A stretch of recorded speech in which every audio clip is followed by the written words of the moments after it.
Hello friends, तो आज इस वीडियो में मैं एक्सप्लेन करने जा रहा हूँ एक हॉरर थ्रिलर मूवी जिसका नाम है I know what you did last summer, जो कि रिलीज़ हुआ था साल 1997 में, जिसे डायरेक्ट किया है जिम गिलेस्पी ने। और इस फिल्म सीरीज़ के 2 और पार्ट्स है जिसका एक्सप्लेन वीडियो मैं अपने चैनल पे कर दूंगा। तो बिना कोई टाइम वेस्ट किए चलिए बढ़ते हैं मूवी की तरफ। तो मूवी के शुरुआत में हम देखते हैं एक लड़के को जो शराब के नशे में रोड के किनारे बैठा होता है और उसे ऐसा लग रहा था कि कोई उसका पीछा कर रहा है, लेकिन वो गौर नहीं करता है। और फिर अगले सीन में हम देखते हैं कि आसमान में पटाखे फट रहे थे क्योंकि ये समय था 4 जुलाई का और यहाँ पर एक ब्यूटी कॉन्टेस्ट का कंपटीशन भी हो रहा था, जिसमें हम देखते हैं कि हेलन इस कंपटीशन को जीत जाती है। और फिर हम देखते हैं इसके 3 दोस्तों को जिनका नाम है बैरी, जूली और रे। और फिर जूली के पास एक लड़का आता है जो कि है मैक्स, और वो जूली को डेट पे जाने को बोलता है, जिस पर जूली मना कर देती है कि तभी वहाँ बैरी आता है। और फिर मैक्स और बैरी के बीच बहस होने लगती है और उन्हें रे रोक लेता है। और फिर ये चारों वहाँ पर समुद्र के किनारे बैठे होते हैं जहाँ ये लोग बात कर रहे थे एक किलर के बारे में जो सालों पहले एक लोहे की हुक लेकर लोगों को मारा करता था। और फिर जूली और रे बीच के दूसरी तरफ जाकर बातें करते हैं, जिसमें रे जूली को बॉस्टन जाने से मना करता है और अपने साथ न्यूयॉर्क जाने को बोलता है। और फिर बात करते करते ये दोनों इंटीमेट हो जाते हैं। और फिर ये चारों बैरी के गाड़ी से अपने अपने घर जा रहे थे, लेकिन गाड़ी रे चला रहा था क्योंकि बैरी नशे में था। और फिर नशे में बैरी रे के ऊपर शराब गिरा देता है और रे की नज़र रोड से हट जाती है और गाड़ी से एक आदमी टकरा जाता है। और ये सभी काफ़ी घबरा जाते हैं और रे जाकर उस बॉडी को चेक करता है और बोलता है कि ये मर चुका है और उसका चेहरा भी काफ़ी बुरी तरह से बिगड़ जाता है। और जूली बोलती है कि हमें पुलिस को बुलाना चाहिए, जिस पर बैरी बोलता है कि ये तो मर चुका है, अगर पुलिस इधर आई तो वो हम लोगों को अरेस्ट कर देगी। कि तभी वहाँ एक गाड़ी आती है और ये लोग लाश को छुपा देते हैं और उस गाड़ी में मैक्स होता है। और जूली मैक्स के पास जाती है और मैक्स को झूठ बोलती है कि बैरी ने ज़्यादा ही पी ली है और वो उल्टी कर रहा है। और फिर मैक्स वहाँ से चला जाता है और ये लोग उस लाश को गाड़ी में डालकर समुद्र में फेंकने के लिए ले आते हैं। और जूली लाश के हाथ पे एक टैटू देखती है। और फिर बैरी और हेलन लाश को फेंकने ही वाले थे कि तभी वो आदमी हेलन को पकड़ लेता है और किसी तरह ये लोग उसे पानी में फेंक देते हैं, लेकिन वो हेलन का क्राउन अपने साथ ले जाता है। और पीछे से बैरी पानी में कूद जाता है और पानी में जाते ही वो देखता है कि क्राउन उस आदमी के हाथ में है, जिसे ये लेता है। लेकिन वो बैरी को पकड़ने वाला था, लेकिन किसी तरह बैरी क्राउन को अपने साथ ले आता है। और इनके बीच फैसला होता है कि फ्यूचर में इस इंसिडेंट के बारे में कोई बात नहीं करेगा। और फिर सीन शिफ्ट होता है 1 साल बाद का, जहां हम देखते हैं जूली को बॉस्टन में, जहां उसकी रूममेट जूली को गर्मी की छुट्टी बिताने के लिए अपने घर जाने को बोलती है। और फिर जूली 1 साल बाद अपने घर जाती है जहां उसकी माँ होती है। और जूली काफ़ी मायूस रहने लगी थी, जिस पर उसकी माँ बोलती है कि क्या तुम कोई ड्रग्स लेती हो, जिस पर जूली मना करती है और बोलती है कि इस साल पढ़ाई का बहुत सारा स्ट्रेस है। और फिर उसकी माँ एक लेटर लाती है जो कि सुबह ही जूली के लिए आया था, जिसे खोलकर ये देखती है कि उसमें लिखा है I know what you did last summer. और ये काफ़ी परेशान हो जाती है और लेटर में स्टैम्प और रिटर्न एड्रेस भी नहीं होता है। और रात को भी जूली इसी बात से काफ़ी परेशान होती है। और फिर अगले सुबह जूली जाती है हेलन की बहन एल्सा के पास और एल्सा से हेलन का न्यूयॉर्क का नंबर मांगती है, लेकिन हेलन भी वहीं होती है क्योंकि हेलन कभी न्यूयॉर्क गई नहीं थी। और जूली हेलन को लेटर दिखाती है, जिससे हेलन हैरान हो जाती है। और फिर ये दोनों जाते हैं बैरी के पास और इन दोनों ने भी 1 साल से एक दूसरे को नहीं देखा था। बैरी लेटर को देखकर बोलता है कि शायद कोई हमारे साथ प्रैंक कर रहा है, लेकिन जूली बोलती है कि हो सकता है कि हमारे बगैर वहाँ कोई और भी था, जिस पर बैरी मैक्स का नाम लेता है क्योंकि मैक्स भी उस रास्ते से गुजरा था। और फिर ये तीनों जाते हैं मैक्स के पास, जो कि अब एक मछुआरा है। और बैरी मैक्स के पास जाकर उसे डराता धमकाता है। और फिर अब ये तीनों वापस जा रहे थे कि तभी इन्हें वहाँ मिलता है रे, जो पिछले 1 साल से वहीं काम कर रहा था। और फिर जूली और रे बात करने लगते हैं, जिसमें रे बोलता है कि उसे पता है कि जो पिछले गर्मियों में हुआ उसके लिए तुम मुझे दोषी मानती हो, जिस पर जूली बोलती है कि जो कुछ भी हुआ उसके लिए वो अपने आप को दोषी मानती है। और फिर जूली वहाँ से चली जाती है और हम देखते हैं मैक्स को जो अपना काम कर रहा होता है कि तभी एक आदमी ब्लैक रेनकोट लगाए हुए एक लोहे की हुक से मैक्स के गर्दन पे हमला करता है और उसे मार देता है। और रात को हम देखते हैं बैरी को जो अपने गाड़ी से जिम जाता है और फिर एक्सरसाइज करने के बाद वो शावर ले रहा था कि तभी उसे ऐसा लग रहा था कि वहाँ कोई और भी है। और फिर ये अपने लॉकर के पास जाकर देखता है कि वहाँ एक फ़ोटो है उसके गाड़ी का, और उसमें लिखा था आई नो, और लॉकर में उसका जैकेट भी नहीं होता है। और फिर बाहर जाकर बैरी देखता है कि कोई उसका गाड़ी रिवर्स में चला रहा था, और बैरी उसके पीछे भागता है, और फिर वो आदमी गाड़ी से उसे टक्कर मार देता है, जिससे बैरी को काफ़ी चोटें आती है, और वो आदमी गाड़ी से निकलता है। और ये वही आदमी था जिसने मैक्स को मारा था। और फिर ये अपना फिशिंग हुक निकालता है कि तभी बैरी बेहोश हो जाता है। और फिर अगले पल हम देखते हैं बैरी को हॉस्पिटल में, जहाँ उसे मिलने रे, जूली और हेलन आए थे। और फिर जूली बोलती है कि हमें पिछले गर्मियों के बारे में पुलिस को बताना चाहिए, लेकिन सभी मना करते हैं। और हेलन बोलती है कि शायद पिछले गर्मियों में जो मरा था यह आदमी उसका रिश्तेदार या कोई दोस्त है।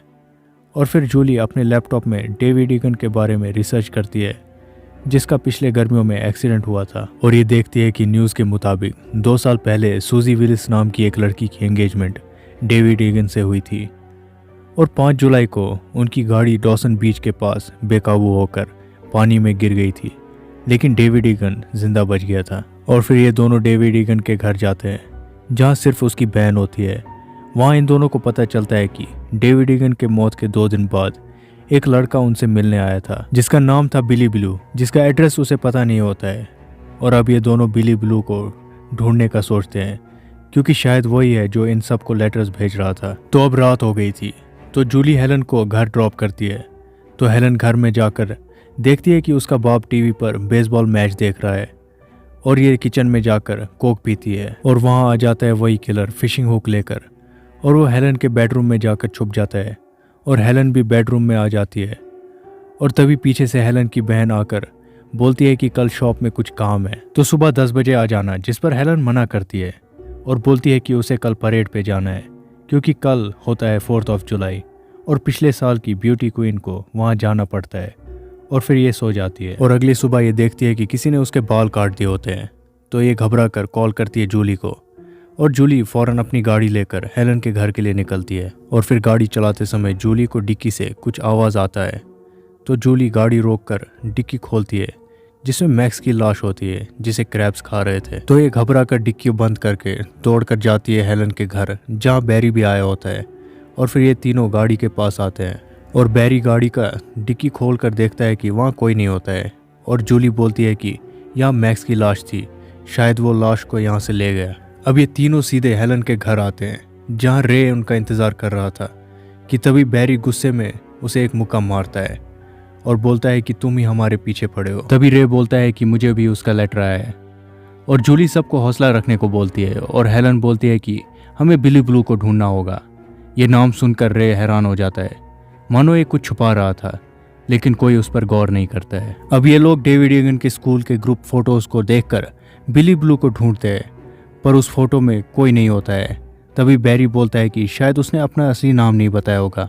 तो जूली बोलती है कि वो जाकर डेविड ईगन के बहन को ये फ़ोटोज़ दिखाएगी और पता करेगी कि बिली ब्लू कौन है, लेकिन रे उसके साथ जाने में मना करता है, और जूली खुद चली जाती है। और हेलन और बैरी परेड पे जा रहे थे, क्योंकि आज 4 जुलाई था, तो हो सकता है कि किलर वहाँ आया हो और बैरी उसे पकड़ ले। और परेड में हेलन को दूर में एक ब्लैक रेनकोट पहने एक आदमी दिखता है, और बैरी उसके पीछे भागने लगता है, पर वो कोई आम आदमी था। दूसरी तरफ जूली डेविड ईगन की बहन मलीसा के पास जाती है, और जूली मलीसा को फोटो देखने को बोलती है, पर मलीसा पूछती है आखिर क्यों, जिस पर जूली बोलती है कि उस रात को डेविड ईगन के साथ कुछ और ही हुआ था। तभी मलीसा बोलती है कि मुझे पता है कि उसने सुसाइड किया था, और बोलती है कि डेविड ईगन ने एक सुसाइड नोट दिया था, और ये सुसाइड नोट जूली को देती है, जिसमें लिखा होता है I will never forget last summer. और ये देखकर जूली बोलती है कि ये कोई सुसाइड नोट नहीं है, उस रात एक्सीडेंट हुआ था। और जूली बोलती है कि उस रात इसने डेविड के हाथ पर सूसी के नाम का टैटू भी देखा था। और मलीसा गुस्से में बोलती है कि डेविड के हाथ पे कोई टैटू नहीं है, और ये जूली को वहाँ से चले जाने को बोलती है। और जूली को अब समझ आता है कि उस रात जिसका एक्सीडेंट हुआ वो डेविड ईगन नहीं, शायद सूजी का बाप बेन विलिस था, और वो शायद अभी भी जिंदा है। दूसरी तरफ ब्यूटी कंपटीशन हो रहा था, और हेलन वहीं बैठी होती है, और बैरी भी ऊपर बैठा था। तभी हेलन देखती है कि बैरी के पीछे वो किलर आता है और बैरी को मार देता है। लेकिन जब तक हेलन पुलिस के साथ ऊपर जाती है तब तक किलर बैरी को लेकर वहां से गायब हो जाता है। और अब पुलिस ऑफिसर हेलन को पुलिस कार में उसके घर छोड़ने जाता है, पर रास्ते में किसी आदमी की गाड़ी खराब हो जाती है, जिसकी मदद करने के लिए पुलिस ऑफिसर गाड़ी के पास जाता है। पर वो आदमी कोई और नहीं, वही किलर होता है, और वो किलर फिशिंग हुक से पुलिस ऑफिसर को मार देता है। ये देखकर हेलन वहां से भागने लगती है और जाती है सीधे अपनी बहन के शॉप पे। जहाँ पहुंचते ही ये शॉप का दरवाज़ा बंद कर देती है, और इधर इसकी बहन एल्सा भी होती है, तो हेलन उसको पीछे का दरवाज़ा बंद करने को बोलती है। जहाँ जाकर ये दरवाज़ा लॉक करती है तब तक किलर अंदर आ चुका था और वो एल्सा को मार देता है। यहाँ हेलन को एल्सा के चिल्लाने की आवाज़ आती है और ये जाकर देखती है कि वो अब मर चुकी है। तभी किलर उसके पीछे भागने लगता है, लेकिन हेलन किसी तरह शॉप से भागने लगती है। लेकिन फिर भी किलर एक अंधेरी गली में हेलन को पकड़ लेता है और उसे मार देता है। यहाँ जूली रे के पास जाकर उसे बोलती है कि हमने डेविड ईगन को नहीं मारा है। उस रात शायद रास्ते में सूजी का बाप बेन विलिस था। शायद बेन विलिस ने डेविड ईगन को मारा और हमारी गाड़ी से बेन विलिस टकराया था और वो अभी भी जिंदा है। तभी वो रे के बोर्ड पे लिखा हुआ देखती है बिली ब्लू, और कंफ्यूजन में आकर वो रे से भागने लगती है और रे भी उसके पीछे भागने लगता है। और अचानक से एक आदमी रे को धक्का देकर गिरा देता है और वो आदमी जूली को उसके बोट पर जाने को बोलता है और जूली उस आदमी के बोट पर चली जाती है। और यहाँ पर हमें असली किलर के बारे में पता चलता है, क्योंकि जूली जब बोट पर जाती है वहाँ पर वो देखती है कि उस आदमी ने इन चारों दोस्तों के पिछले कुछ समय के फोटोज अपने बोट पर रखे थे। मतलब कि असली किलर वो आदमी खुद होता है, यानी कि यही है बेन विलिस, सूजी का बाप। और अब बेन विलिस वहाँ आता है, जिसे देखकर जूली भागने लगती है।